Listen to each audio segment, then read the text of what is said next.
Bang, tawaran-tawaran seperti itu kepada Mas Anies. Misalnya kan Ada PKS kan waktu itu PKS. dalam voice note kan Khairuddin. Pak Khairuddin kan juga bilang kalau Mas Anies mau berbaju Baju putih, putih, kita rela nanti wakilnya. Tapi nggak waktu usah itu Pak Mas MSI. Anies maunya netral. Mas Anies maunya netral. Apakah juga ada tawaran seperti itu dari PDI kemarin, Bang?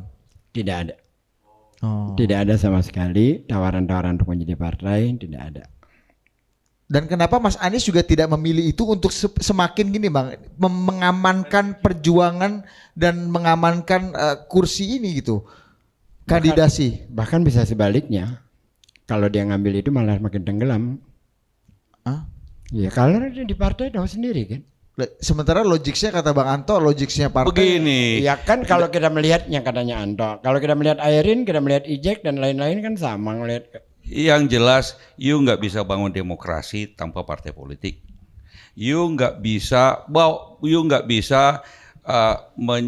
membangun demokrasi dan kemudian berkompetisi tanpa harus melibatkan partai politik dan menjadi bagian dari partai politik. Kalau tidak, lalu you terus menganggap bahwa partai politik itu sesuatu yang justru kalau kita masuk partai politik malah jadi rusak atau jadi down. Ya kapan demokrasinya bisa maju? Pilihlah partai politik mana saja. Kalau saya begitu. Baru kemudian stay di situ, bangun partai politik itu. Karir politik seseorang dari situ.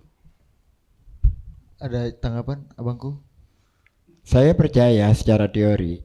Tapi kalau di Indonesia partai-partai politik sekarang dengan kondisi kemarin dan game plus dan segala macam, rasanya sesuai dengan prediksi saya yang sebelumnya, proses yang busuk akan menghasilkan yang busuk. Pilpres kemarin kan busuk, hasilnya busuk. Nah, game plus ini kebusukan yang awal nih.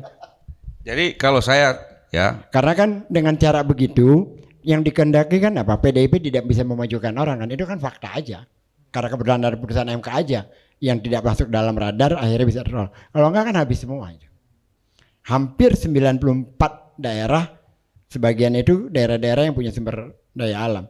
Lawannya kota kosong. Emang disengaja untuk seperti itu. Skenarionya memang seperti itu. Oke. Bang, tapi sebelum lanjut ke Bang Nyarwi, satu yang kayaknya agak skip dari cerita Bang G soal Bandung.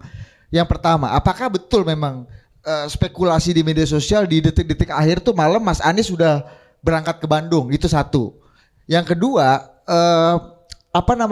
yang sebenarnya menarik dukungan itu PDI-nya tidak jadi mencalonkan Mas Aniesnya, atau Mas Aniesnya yang sebenarnya menolak pada ujungnya tawaran dari PDI? Atau sebenarnya yang ketiga tidak pernah ada diskusi soal itu?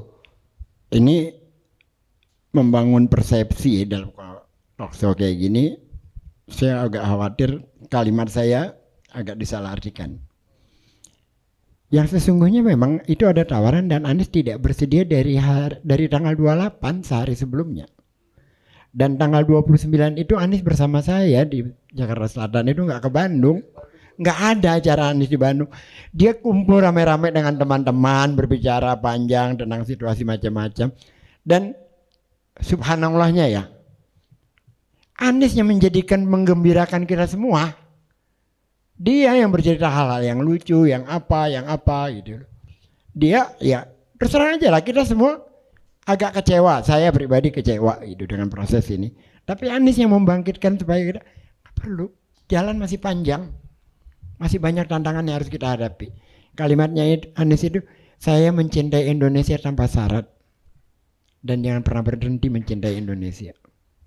saran saya sama Mas Anies ini adalah masuk partai politik atau bikin partai sendiri. Itu kan kalau tidak, dia tidak pernah mandiri di dalam keputusan politiknya. Itu dia akan tergantung dari partai-partai yang entah mau mengusung dia atau tidak mengusung dia.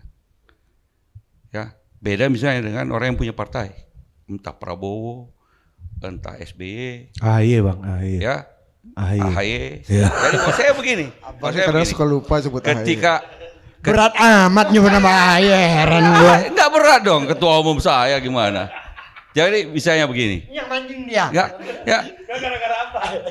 Kalau you tidak punya partai sendiri, ya tidak bisa secara mandiri menentukan langkah politik. Punya partai pun kalau tidak cukup thresholdnya, terpaksa harus cari koalisi dan sebagainya, apalagi tidak punya partai. Bang, waktu Mas Anies berpisah sama Mas AHY di Pilpres kemarin itu karena pertimbangan sendiri atau pertimbangan Karena dia tidak mandiri dalam keputusan politiknya.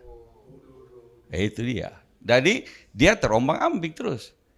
Kalau dia punya partai atau ya baik itu masuk partai yang ada maupun bikin partai sendiri. Jadi misalnya beginilah. Pak SBY ketika memilih Pak JK dan kemudian memilih Pak Budiono sebagai wakil presiden, nggak ada yang mempengaruhi dia. Itu keputusan dia sendiri. Begitu juga tentu saja kalau kita lihat figur-figur yang punya backup partai yang cukup. Ibu Megawati misalnya. Tapi kalau you tidak punya partai, maka susah. Karena itu dan mumpung sekarang ini. Berarti Bang yakin Pak Prabowo memilih Mas Gibran itu adalah bagian dari keputusan sendiri berarti? Oh, itu keputusan dia. Karena kami waktu itu Golkar mengusulkan Erlangga sebagai wakil presiden Pak Prabowo. Kemudian PAN mengusulkan Erick Thohir. Kami melihat dua-dua mungkin ada masalah, kita usulkan Khofifah. Kemudian beliau memilih Gibran. Ya itu putusan Pak Prabowo, kami hargai. Kami waktu mendukung Pak Prabowo, waktu itu belum ada wakil presidennya.